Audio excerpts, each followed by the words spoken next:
with your host, Kevin Hart. Welcome, world, to another episode of Comedy Gold Mines.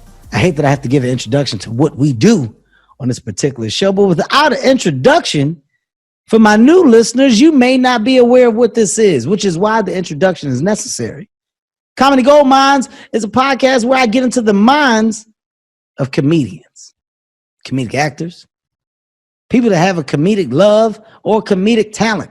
Doesn't matter what you are, but if comedy's attached to it, I want to get in your mind, because these minds, to me, are some of the most amazing minds there is. God damn it. This is great dialogue, real dialogue. And today's is going to be a lot of fun, because I got to be honest, man, I got to say I'm talking to a guy who can act as a mentor, a role model, and a trendsetter within the world of comedy. Ladies and gentlemen, I'm talking about the legend himself. I'm talking about EarthQuake. Quake, what up, man? What up, homie, man? It's good to see you, Kev. You know you my guy, man. What's happening, man? Good to see you, man. How you, the family, and everything, bro?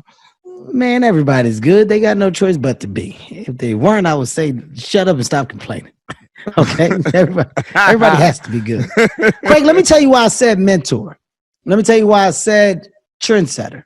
Let me tell you why I simply gave you those titles, man. You're one of the headliners that has been headlining at a high level in stand-up comedy for years. And not only have you headlined in stand-up comedy for years, you've always been an example of constantly create. When I say you have been a mentor, your mentor side for me has come from your ability to constantly put a pen to the pad and come with funny. Quake has never been content with being one version of funny and sticking with that one version for the duration of your career. I know a lot of comedians, so I hope you know what I'm referring to. I'm talking about the comedians that do material and that do that material forever. And no matter when you see those comedians, doing the same shit. And eventually you say, God damn, I wonder if they're ever going to do some other shit. There's some that just don't do that. And you've never been that, man. You've never fucking been that, Quake. So that's why I wanted to give you those flowers, those accolades in the beginning, because it was you that I got to see. It was you that I was around in those beginning stages of my career when I first got to do what was a tour. When I first got to be a part of some of those and I was attached to some of the bills you were on, yo, man, you were just a fucking funny guy. But then later on, as I saw you, you were always a different version of a funny guy. You constantly created, Quake. How the fuck was that possible? Where did the writing and love for constant new come from with you, man? Well, first of all, I don't write and I don't have the accolades or the platform that some of these comedians have, that they are able to recycle jokes over. My number one avenue and revenue of money is stand-up. And I never had a platform as some of my peers had, such as host Comic View, Showtime at the Apollo, none of it. So all my shit is grassroots. So when those 2,000, 3,000 people come see me, they support me each year. So I have to keep giving them something to keep the revenue coming, and for, our people to say, hey, motherfucker, I heard that. So, and I don't, by not writing, it keeps you fresh, because I just see something and elaborate on it, and whatever's hot or what's going on, I talk about it and I elaborate on it, and that's how I get down. I mean, so I started that way because I own my own club, and nobody wouldn't come to my club because the comedy act told them if they performed at my club, they couldn't work at none of the comedy act. Where was your club at, Quake? Uptown Comedy Corner in Atlanta. That was my club. I started it. I'm the founder, and since they couldn't come, which was a gift and a curse, it made me have to do all the time. So I just started flowing from then on, and that's how I got down, and I haven't changed since. Now, let me make this very clear, man, for my listeners. When Quake says I don't write, what he's referring to is he doesn't sit down with a pen and the pad and just put the shit just start putting jokes there. What he's saying is, True. hey man, look, I'm a creative guy, and the world of funny for me comes from ideas that I have, and I love stepping on a stage and spitting that shit out, seeing what comes from it. And then what comes from it is I stick to, and I keep building on that. Right? Yes. It doesn't mean that this man doesn't sit and doesn't think. He's saying his ideas are in his head, and he much rathers to go on stage and grab a microphone and just spit whatever those ideas are and flow from it. And from that is where he finds the fucking gold. Well, I tried it though. I tried it because Steve was the one told me to stop doing it that way. Steve Harvey said your shit come out already ready. You don't have to write and flip it. And once he gave me that green light and said, no, it's not a right way to do it. Your way is the right way. I exploded from there because I tried to do the traditional way because I started in white clubs and I started writing and then rehearsing it. That's how it is. And I always got stagnated with it. It just wouldn't work for me. And I talked to Steve one time. We was hanging. He did my club, and I told him about it. He said, "No, that ain't how you do it." And since it was off to the races after that. Now, you said you started off in white clubs. Quake, I want to go back to the beginning. I want to go back to the bottom, right? And at the bottom was the name EarthQuake at the bottom? Was there a decision that went into that? How did the name EarthQuake come about? That's another insecurity. I got out the military, and I said, let me try this, but I ain't gonna fuck my name up.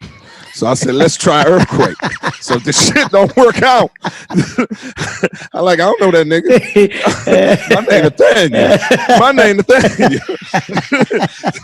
Because it wasn't no epiphany, let me try this shit, and if it comes, it was just the best decision that day. I hear comedians all the time say that, Kev, hear that stuff. I seen Richard Pryor out there, got out the military, and say what I'm gonna try. And of course, everything with my story got something to do with a woman.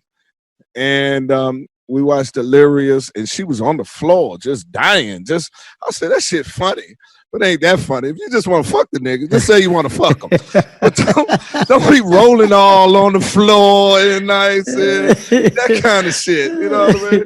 So it fucked up my pride because she wasn't giving me no pussy. But she was all on Eddie with the red suit. So she was like, well, you do it then. I said, fuck it. I might can't do it like that, but I bet you I could do it. So, and it started from then on. So I started going to Coconuts and different five. And once I got out the military, they gave you $75. And that was better than working a regular job. So I started doing that, hosting. And then to be a headliner, I was like, man, I hate coming here early. How do this last motherfucker get to come in when he feel like? He said, that's only for the headliner. I said, well, how you be a headliner? They say either get some credits or make the people behind you don't want to be on the show that you had to get your own. I'm like, well, I can't control that part, but I can control the other part. So that's how I came down. So that's how I came to EarthQuake, and that's was my my whole vision for being a headliner, and because I wanted to come in late and don't have to be there when the waitress get to the club and say all them fucking announcements and shit. You're one of the people whose name match your reality, right? And I think that's a real thing, man. You're not a person that people jump up to follow. EarthQuake's on the show, or you know what to expect. You always have known what to expect. You said something earlier. You said, you didn't get the opportunity to have some of the platforms that some of these other comics have had by, what hosting the Comic View, or was it Def Jams or whatever. Do you feel like at those times when those opportunities were presenting themselves, do you feel like you came close and possibly got overlooked at some moments? Is there any feeling of reservation because some of those things didn't happen, or are you okay with the way that some of these things have kind of panned out for you? I mean, when you're dealing with something subjective to what we do, I see who they pick. But I also know I wasn't in tune with the business of show business. I was happy that I could get on stage for an hour and make more money than my other folk dudes who was in the military, was working jobs, was getting in, and it was giving me the independence to do what the fuck I wanted to do, whatever. I never came to the conclusion that this was my purpose, this was my calling. This was just something I was doing that I was good at, that allowed me to do whatever I wanted and gave me enough money to make me not have to work for somebody else. So when those opportunities came, I could have been better professionally, more applied myself with the game of it. And when people say show business, it is a game, it's a show. I didn't do that. I came in, did what I did, fuck it, I'm out of here. You know what I mean? And I never applied myself on it. When other people took their profession very, very seriously, and I didn't. Wow. At all. And talent doesn't overcome determination for, or your purpose driven that you are, if that makes sense. Fuck yeah, it makes sense. What do you mean if it makes sense? I clearly understand, man. And I'm asking you these questions because, you know, as comedians, we suffer from this disease of we want what that man got, or that man shouldn't have what he got. It should be me. Comedians suffer from this thing more than anybody. It's this weird competition and weird negative tone that presents itself for some, right? And then you got a certain group of comics that are just cool as fuck and that love to be around other comedians. And when I hear you say what you say, when you say, yeah, man, look, that right now I know what I did or what I didn't do, but that to me is an understanding. I like that you're saying something on behalf of being aware of you, right? Of what you did. I asked you the question because I personally felt like the world of EarthQuake was stepped over and missed in those times, and that an opportunity should have been given because EarthQuake was forever the hottest fucking guy on the block. And it was always a question mark as to why. Like, why isn't he the host of? Or why didn't they reach out to EarthQuake to be said thing? So, you know, when I got my opportunity to have something, I came to you. And the reason why is like, I've really been a fucking fan. Now, I didn't have I didn't have that comedy thing that was there, but I had this thing and I was like, yo, I'm gonna see if Quake want to fuck with me and this can add to what it is that he's doing. But you're the first name that popped up because I'm like, the man is just good at what he does, and I want to do my part in acknowledging that, reaching out to him for that. So I gave you that. And I just wanted to see what your personal feeling was towards the time before. And if there was some reservation. And I think your answer was great. It was fucking great. Where do you stand at in comedy now? What's your feeling with stand-up comedy now? Oh man, we great. One of the biggest opportunities in my my career is about to happen. Me and your partner, I guess we could talk a little bit about it. Say whatever you want, man. This is authentic dialogue. Me and Dave Chappelle about to collaborate, and Dave feels that way. Yes, he's a fucking fan. I've talked to Dave about you. He's a fan, man. And Dave is, to be quite honest with you, is personally, besides the fact that what you have done for me and Chris Rock and Steve. Once again, a fan. You understand? Personally, has provided me opportunities to the point, and the humbleness and the appreciation towards it is enormous. So stand-up wise, man, that's my love. It's my purpose. It's what I do. I heard Chris Rock's interview on BET Plus, and what he said was so profound, man.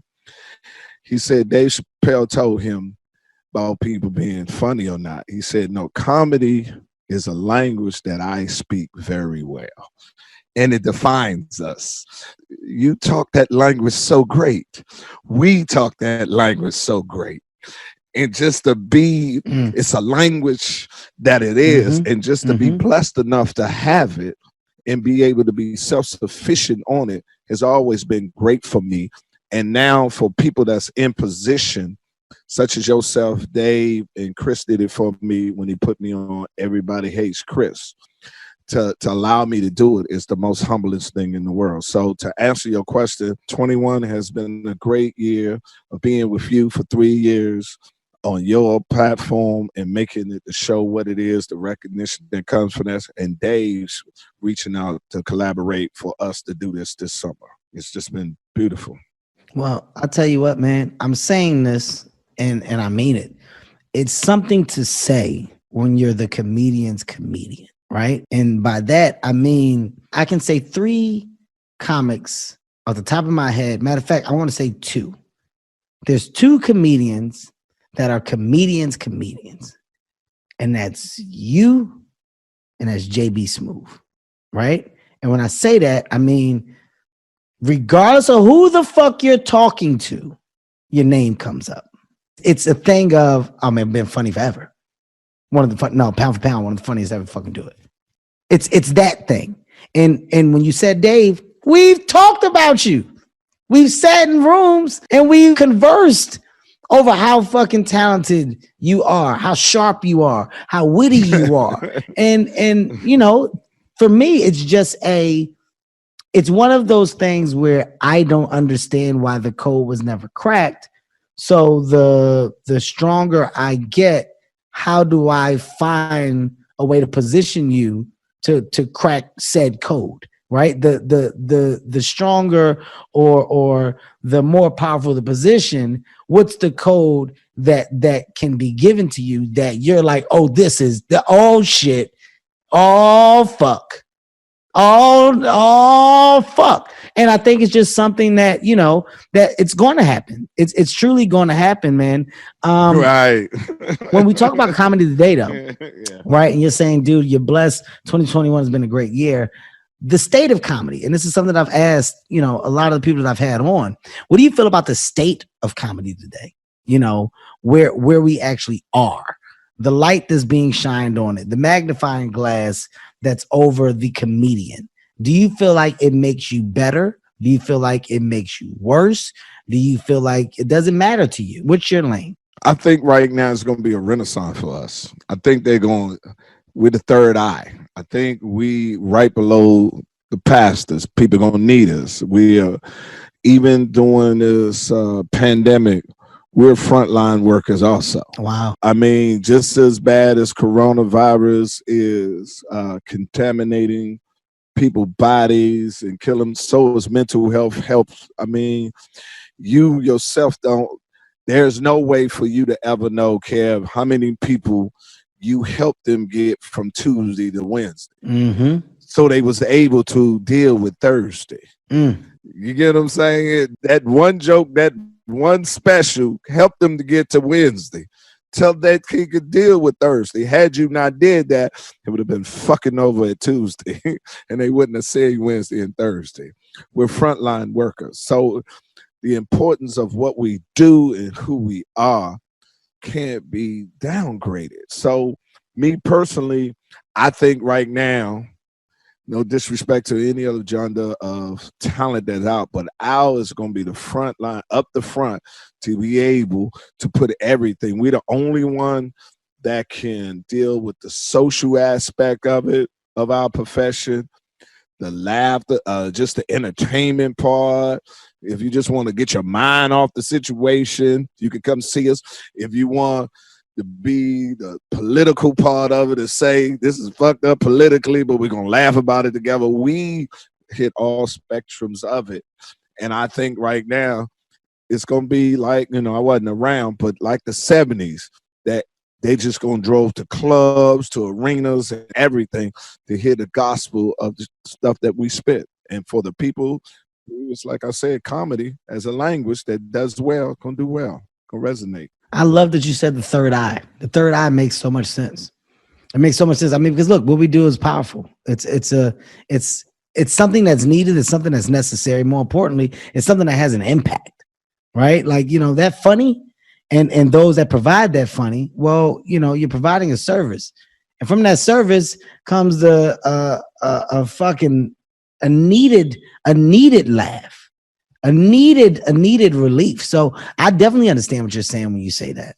You've also become very vocal, man, on the side of our community. You've taken your platform, radio and social media, to truly make people aware of how uneven we are in our world today when it comes to black to white. I can't say that I've always known that side of you to be vocal, to be, I guess you could say, as passionate about it, because people are, they may feel it, but I've never been around you enough to see this side of you. What made you turn that switch on of, no, fuck that, fuck this, here's the problem, and this is what needs to change? And Quake, I see you saying it on everything. Like when I say I follow you, I follow you. When it's time to vote, speaking up as to why, what you need to know, what you need to do. When it comes to right from wrong, here's what's fucked up, and here's why it's fucked up. Here's what was racist. Here's what needs to change immediately. These are the laws. What made you become so well versed and so well spoken on behalf of our culture? I mean, we we had a clear and present danger, bruh. Duke was a danger. You understand what I'm saying? They had, people always say, yeah, it always was that way. No, they had a spokesman. they had a sympathizer. They had a come on in. You know what I mean? No, the whole nine. So it was just that time, man. It was that time, and right is right, wrong is wrong. And how dare you try to diminish the contribution that my people have done for this country. I served 9 years in the military. I know, I have traveled the world. Right. I know the message you send to the rest of the world. Democracy, equality, all of this stuff. I fought for it. I've been there on alert, standing in for 12 hours and being deployed at places because they was a threat just in case they was coming in. I've been through all of that. And to sit here and be hypocritical the way you are, nah. And I know your true power is at the ballot box, because you was making laws, preventing laws, and removing laws point towards my people. And though some of them will benefit me, because when Trump did the tax cut, saved me a lot of money. I was behind on my taxes when he did the forget the tax. All that he put in there helped me enormous. But I can't eat well, and I know everybody else that look like me, talk like me can. So even though it benefited me, I still had to call you out and let them know we have to get rid of him, because we don't, it's going to be worse for all of us, including the 1%er like I am. Hey, man, that's so well said. And Quake, when you talk about it that fast, I forgot your military roots. When you talk about your passion, you talk about your commitment, you talk about the service that you provided, but you know the things that are wrong. You see the things that are wrong, and you speak up on them. I think that's dope, man. I think that's dope as fuck, to really take advantage of the platforms that you have. And you have. And you do. You really do.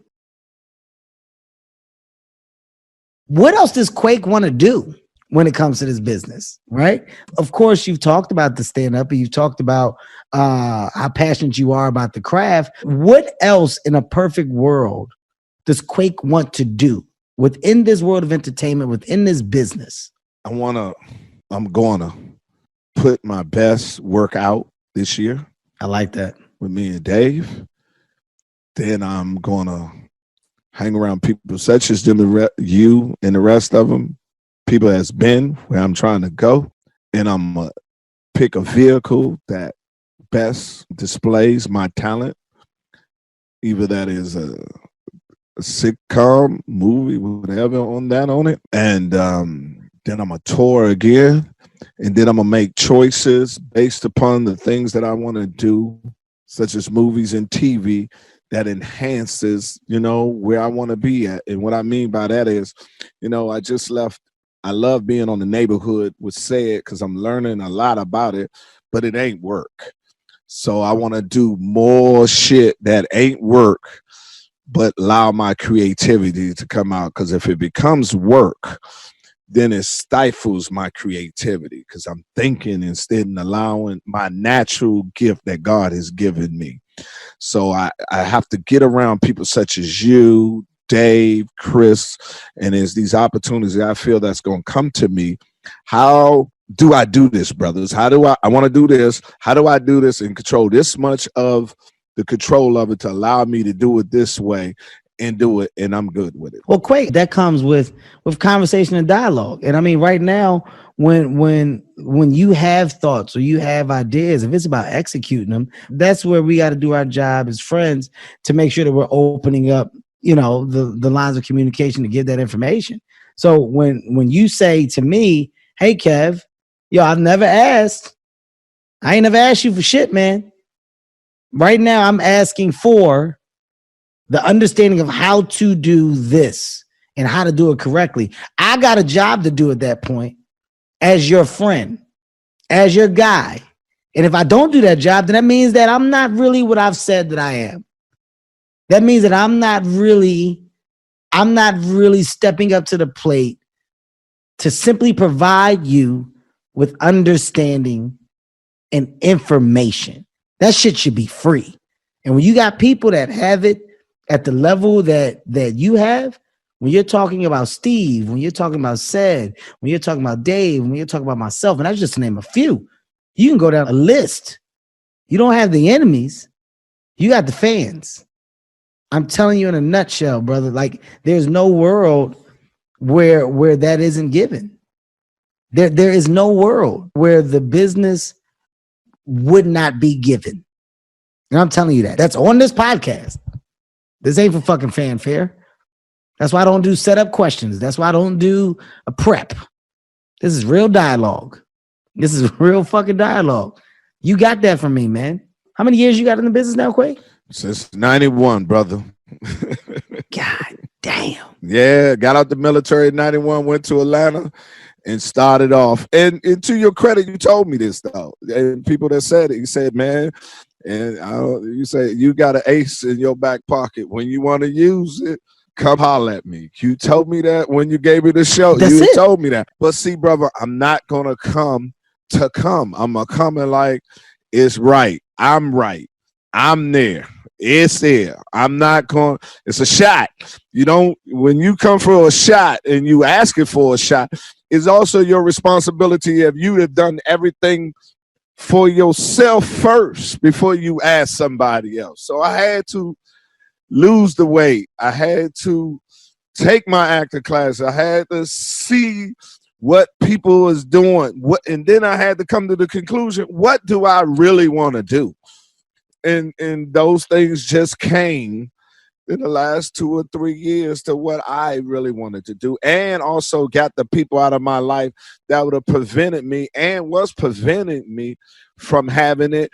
And had I used the leverage of knowing you, I would have fucked around and lost it with the people that I had with me.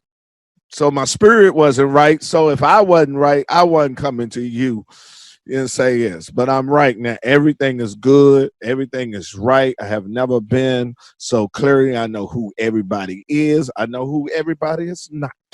I know where it is. So I'm good. You know what I like about that, man? Is like there's nothing better than just knowing your shit. Like, you know, I know where my bullshit lies, right? Like I know my bullshit. So I can't ignore my bullshit. You got people that want to fucking ignore what their reality is. Some people know what the fuck it is, but they act like they don't. They act like, you know, you fucking lazy. True. Hey, man, you know that you don't like fucking doing shit. You know your problem. And of course, I'm talking vague. If my listeners are just now listening, I'm talking about people that just act as if they don't know their shit. What I like about what you're saying, man, if I'm hearing correctly, you're like, look, man, you said it, Kev. You told me I had this in my back pocket. But when I come, I want to be right. I want to be prepared. I want to make sure that I got my shit together. I want to make sure that I'm not in a position to fuck off whatever said opportunity would be. And when that is, and when that was, or when that will, I'll do it. But right now you're speaking as if, yo, man, I got my shit together and I'm excited about it. I'm excited about these things that I got coming up. I'm excited about this year. I'm excited about getting back out there because I'm excited about my mindset. That's what I'm like. As you talk, Quake, that's what I'm breaking down from this conversation. I'm hearing you talk and project a different mindset. Like I got some ooh. Yeah. Ooh. Yeah. You got it. I swear to God. Yeah. And I can, like, when you were saying earlier, like, we speak this language, we're of course doing a podcast, and this is a listen for you, but me and Quick are on Zoom, and as he's talking, I'm looking at him. I'm looking at you at the same time. I see it. I can see your excitement in whatever it is that you're building. I can see it. Seinfeld was one of my episodes. And Seinfeld was talking to me about how much he hates TV. Listen to this shit right here, Quake. It's going to blow your fucking mind. He was talking about how he stepped away from TV. I just don't want to do it. He's like, I lost the thing. It was what it was. I felt like it got to the height I could get to, and it was it. And at that point, I just didn't want to do it. I felt like I didn't need to do it. I don't know. So I've never went back to that thing. Then I found the Comedians in Cars, and I had a good time with it. But, it ran its course. I did it, and I maximized it. But then, it was, and he started talking about a new thing. He said, I can't tell you what it is. He said, but I think I got a thing. And he was so excited.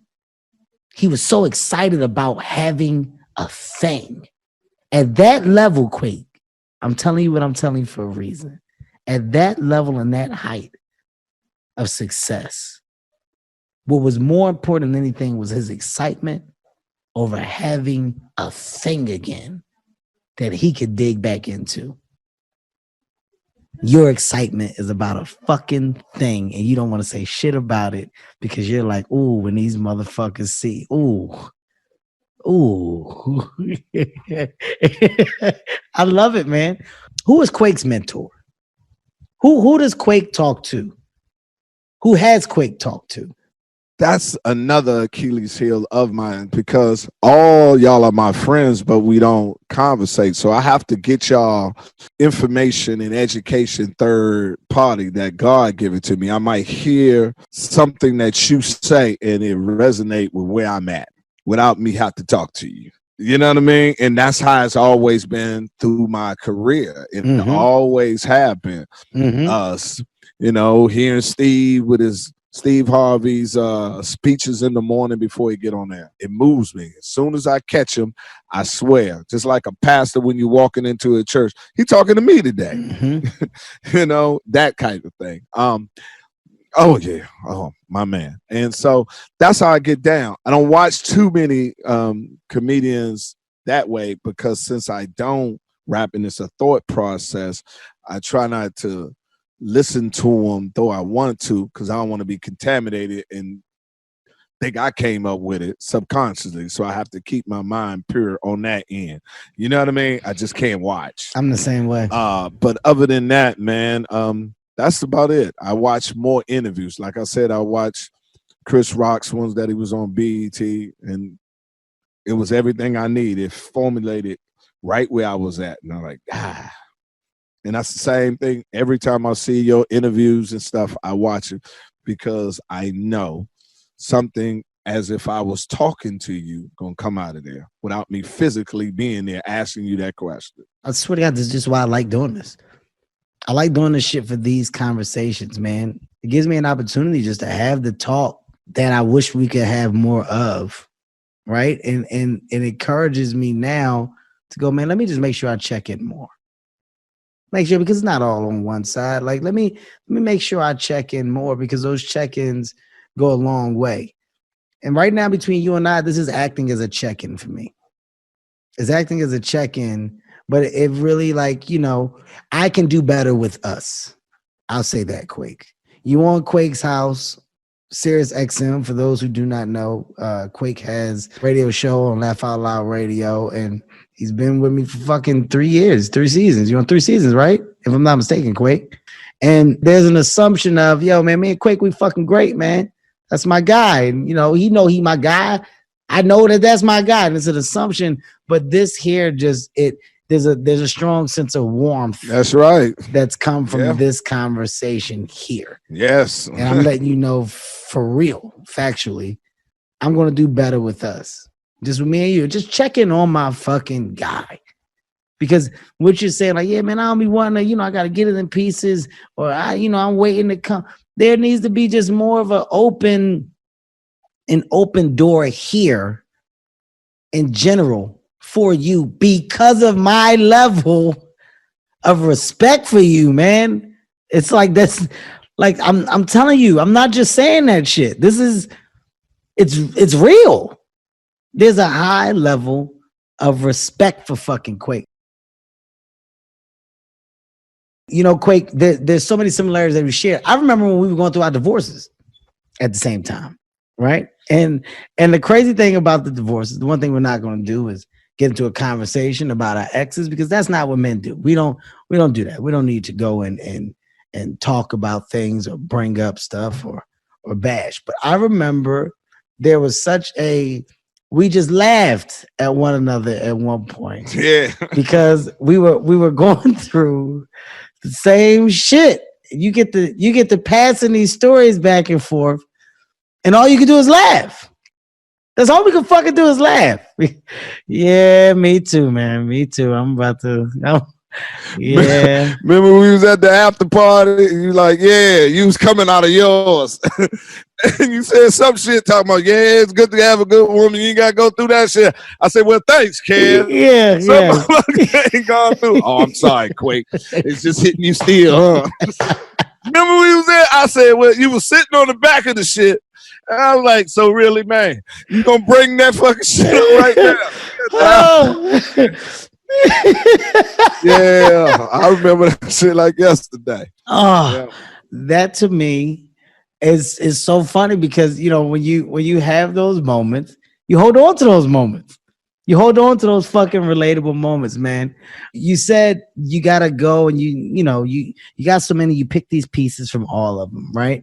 If you could tell me right now, you gotta give me your guy though, or woman. Who are you a fan of? Like just give me your one. Give me your or give me your top. Give me your top three. What is your comedic top three? Who's Quake's comedic top three? Most talented person I ever met, totality of it in our realm, is Eddie Murphy. When I met that motherfucker, when I met Ed, I was like, oh my God. Who had the most influence on me, stand-up wise, is Steve Harvey. Love Steve. Work ethic. And I'm not just saying that, I'm on here with you. You're the hardest working motherfucker. See, I used to look at my woman and say, no, run, look at this motherfucker. If I was to get up, run, lift, go over here, do that, hell yeah. I do an hour a day, and I get an hour a day results. That nigga is because when they hate, I be trying to say, nigga, it's the totality of what he's doing. You trying to look at LeBron James and say, okay, I jump higher than LeBron. That makes you a better player. It's this whole game, nigga. You might jump higher, to metaphorically speaking, than him is, but you don't have no crossover. You don't have no jumper. You don't have it all together. So why? Nor are you applying to work on those skills that you already have. Here's back to what you said. You still saying the same shit that you've been saying for 10 years, and that's all you do. So, and then you're going to say, I should be there. So your work effort on it, I sit there, I said, I can't expect to get the results you're getting unless I work just as hard as my friend who's showing you every post. I was like, this nigga is there again with this other light-skinned nigga working out again. This nigga ran the marathon and still went on stage. This is bullshit. Nigga, I work out and don't want to go to the club. This nigga ran a marathon. You know, Damn, sure did. I was on a bitch with Charlie horses. Yes, I'll never forget that. But see, when you set a standard, and until motherfuckers want to meet that standard, they shouldn't complain. And so when I see you do that, it's inspirational. So I like, yeah, motherfucker. Now I ain't running no marathon, but I am gonna get up, watch what I eat, not do this on here, work out, do this shit because the man is doing this. He's showing it, do this. And you used to always put the jab in niggas' face. You want the success, but you don't want to work hard. They're like, oh, that's some cold shit, Cam. I just want to sit there. You know, I mean, but you got two of them though. You know, Steve ain't no bitch. Oh yeah. I'm gonna be honest with you, Unc. I call him Unc. Unc done sat me down, Quake. Unc gave it to me straight up. Unc told me, he said, hey man, he said, you can go out here and do one thing, or Steve cuss for no reason. At all. Like at least when I curse, Quake, I'm trying to cuss, it goes with what I'm saying. Steve uses cuss words when you don't, and they're aggressive, which is what makes me laugh. He said, see, you can do one thing, or you can motherfucking go out there. And it's aggressive. You fucker, because motherfuckers don't. Steve, wait, I don't think you need to get, I'm listening to you, man. Steve said, you can do one thing, Kevin, or you can use one thing to put you in a position to do 10 more things, just for you to do one more great thing. And I was like, I don't understand. He said, business comes in tiers.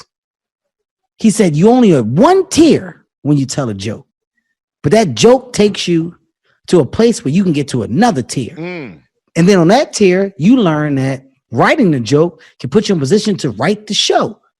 Writing the show can put you in position to be a creator, a producer. You can get in position to be the star. You can be an actor. You can be a host. You can be a part of the process. Being a part of the process puts you in position to eventually own. When you start to own, you meet other motherfuckers that own.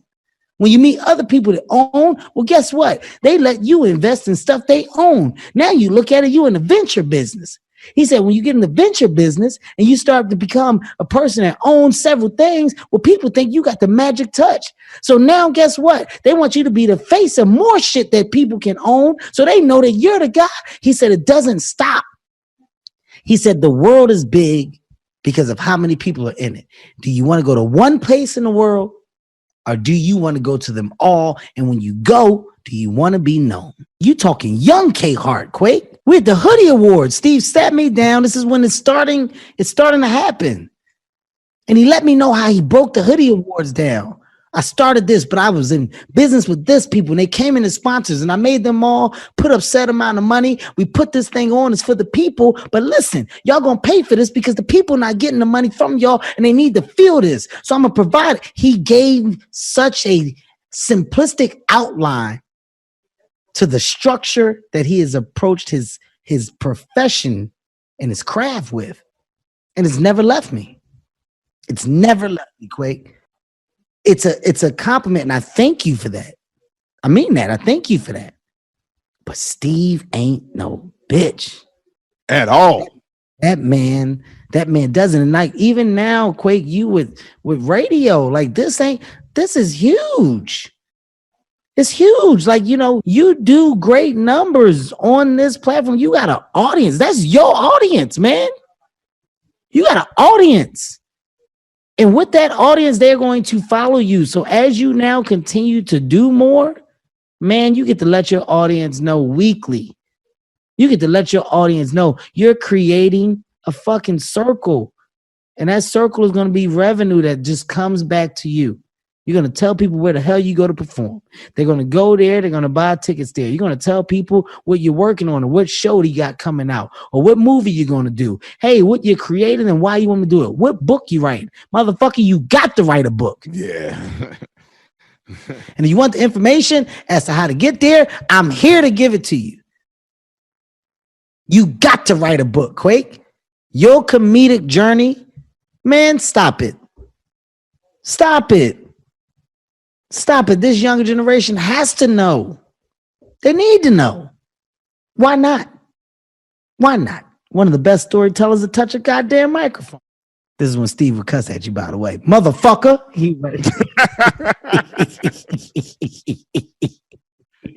Fucking talk about shit. Love it, man. That's my guy, man. I am swearing to you, man. I'm telling you, I am going to make sure Quake got my cell, send it to him in text. Quake, after you get it, I just want to make sure that we up to date. When you ready, I know you're gonna hit, but I'm gonna give you a call and I'm just gonna tell you something offline that is very easy for you to do. I'm gonna open up one window of idea. It's very easy for you to do, and you're gonna go, oh shit. And you still got your ace of spade in your back pocket. I mean that. I fucking mean that. You want to tell people where they can fucking hear you, where Quake House is played out and plugged it several times, but you plug it your way, brother, before we get ready to wrap this up. Thank you, Kev. Quake's House is Kevin Hart's Laugh Out Loud Radio, Sirius XM, Channel 96. Kick it in my house till you get to your house. And you can come to my house as long as you got that vaccine. That means you're clean. That's how we getting down over here, Kevin Hart's 1 to 3. The number one radio show on Sirius XM, voted by me and my mama, and we stopped counting like Trump did. The election is over with. Kevin Hart's Laugh Out Loud Radio is the shit. We closed the polls, we took back the votes, and it was rigged if we didn't win. That's how we get down. Kevin Hart's Laugh Out Loud Radio, Sirius XM, Channel 96. Kick it to my house till you get to your house. We stopped with me and my mama. We closed the polls just like Trump. As soon as I got her ballot, you never won, baby. That's it. That's it. Shut it no down. More Shut it the fuck. Shut it down. We won. Now, Quake, y'all do guests. Yes. Man, we done had everybody. We just had Tashina Arnold. We have everybody. What we usually do, bring 4 comedians together, sit back and do hot topics and segments together, and I bring them in the house, and we do just sit down and come and allow them to elaborate on whatever subject that we come up on. And I'm the host. You're a fucking amazing goddamn platform for comedians, is what you are. I mean, it's comedians on comedians that come on your show that you embrace, that you allow to come on, that you allow to shine. Yes. I was trying to see if you would go in that direction, but that's what makes your show so special. So you're doing dope shit already. And I'm just going to keep on shining a light on what the fuck makes you dope. Because whether you realize it or not, I'm telling you, others do. Others do. Point blank. Others do. Which is why you get the respect that you goddamn get, brother. It's well deserved. So I just encourage anybody, any and everybody, if you haven't listened to it, give it a listen, man. I like the fact this man reaches back. Comedy is hard. Comedy is fucking hard. That's why not that many make it. It's a struggle fucking craft. And there's a lot of struggle that comes with it. So if you got people that are giving opportunities or giving some type of platform for people to be funny, for people to be heard, to hopefully turn that level of funny into other revenue or other stand-up opportunities, man, there's a high level of selflessness that goes in that. Respect to the OG. Goddamn EarthQuake. Ladies and gentlemen, this is Comedy Gold Mines. And today we got into the fucking mind of EarthQuake. And I'll say it again, a fucking legend. I believe in the whole give people their flowers while they're here thing. I believe in it. Today I gave my guy his. Man, I appreciate you for doing this, Quake. This was dope as hell. Thank you, man. I love you, man. And peace to you and your family, man. Much love. I love you back.